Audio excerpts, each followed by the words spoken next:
நான் என்ன சொல்றேன், இப்ப கோர்ட்டுக்கு போறீங்களா, உங்களுக்கு அந்த இடம் சரி வராதுன்னா நீங்க கோர்ட்டுக்கு போய் கூட நீங்க எந்த இடம் கேட்டீங்களோ அந்த இடத்த கேட்டு. இன்னொன்னு, இந்த அரேஞ்ச்மெண்ட்ஸ் எல்லாம் பண்ணும்போது பல விஷயங்களை வந்து கணக்குல எடுத்துக்காம, இப்ப இவர் வந்து பிரைவேட் ஜெட்ல எல்லாம் போறாரு, அதுக்கெல்லாம் செலவு பண்றாரு. நான் என்ன கேட்கிறேன், அவ்வளவு கூட்டம் வரப்போது அந்த கூட்டத்துக்கு உண்டான ஏற்பாடுகள் செய்யறதுல என்ன உங்களுக்கு வந்து செலவு பண்றது என்ன கஷ்டம் உங்களுக்கு?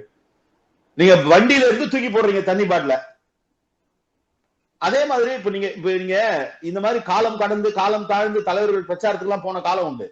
ஆனா அப்பெல்லாம் ஏன் எந்த விதமான விஷயமும் நடக்குன்னா, அவங்க வந்து அந்தந்த இடத்துல இருப்பாங்க. இப்ப இவர் பிளான் பண்ணதே ஒரு நாள், வாரத்துக்கு ஒரு நாள் போறேன், ஒரு மாவட்டத்துல போறேன் அப்படின்னா என்ன ஆகுது? இப்ப உள்ளபடியே நீங்க வந்து அவங்க மேல அக்கறை இருந்தா நீங்க ஒரு ஒரு பகுதியா கூட போயிருக்கலாம். அப்ப நீங்க இவ்வளவு மாசு அவங்களோட இன்டென்ஷன் என்னன்னு இவங்களும் கேட்டீங்கன்னா, கர்ப்பிணி பெண்கள் வராதீங்க, குழந்தைகள் வராதீங்க அப்படின்னு தவிக்க தரப்புல இருந்து அறிவுறுத்தல் கொடுக்கப்படுது இல்லையா? அது அது கொடுத்தாலும் நீங்க வந்து ரொம்ப இயல்பா எடுத்துங்க. இப்ப நாம கூட ஒரு இயக்கத்தை நடத்துறோம். சில பேர் நீங்க வந்து உடம்பு முடியாதவங்க வராதீங்கன்னு நாங்க சொல்றோம்னு வச்சுங்க. அவங்க தலைமை மேல இருக்கிற ஆர்வத்துல வருவாங்க. அந்த மாதிரி அவர் மேல இருக்கிற அது சரியோ தப்போ அந்த மாதிரி ஒரு ரசிக மனநிலை சரி தப்பான்றது வேற. But it is quite natural. அதனால நீங்க அவங்க வர வர வர வர வந்தது வந்து அவங்களை பொறுப்பேற்க சொல்ல முடியாது. ஆனா என்னன்னா இதெல்லாம் ஆன்டிசிபேட் பண்ணோம். நாம இதெல்லாம் சொன்னா கூட இவங்க எல்லாம் வருவாங்கன்னு ஆன்டிசிபேட் பண்ணோம். இதுல இன்னொரு பொலிட்டிக்கலா இன்னைக்கு வந்து ஒரு பெரிய சேஞ்ச் வந்திருக்குங்க. நீங்க அரசியல் இயக்கங்கள் மக்களை வாக்காளர்களா பாக்குறதே தப்பு. மக்களை மக்களா தான் பார்க்கணும்.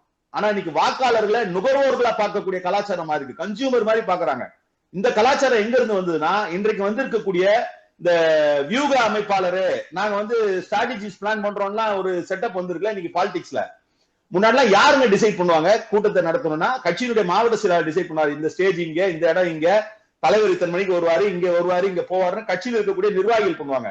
திமுக அந்த மாதிரியான ஆட்களை என்கேஜ் பண்றதுக்கும் இல்ல வந்து ஏற்கனவே எஸ்டாப்ளிஷ் ஆன பொலிட்டிக்கல் பார்ட்டிஸ் என்கேஜ் பண்றதும் இந்த மாதிரி புதுசா வரவங்க என்கேஜ் பண்றதும் என்ன வேறுபாடு இருக்குன்னா, அவங்க சஜஷன் கொடுத்தா கூட அந்த சஜஷன் மேல டிசைட் பண்ணக்கூடிய ஒரு நிலையில வந்து ஏற்கனவே எக்ஸ்பீரியன்ஸான இருக்கக்கூடிய பொலிட்டிக்கல் பார்ட்டிஸ்க்கு இருக்கு.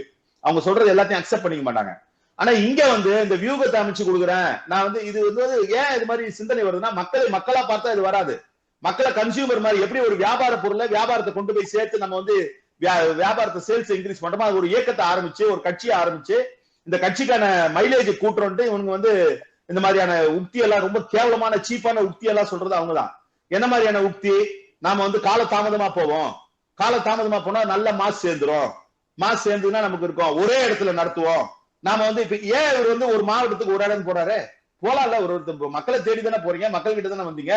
ஒன்றிய வாரியா போங்களேன், இல்ல வந்து ஒரு பகுதி வாரியா போங்களேன்.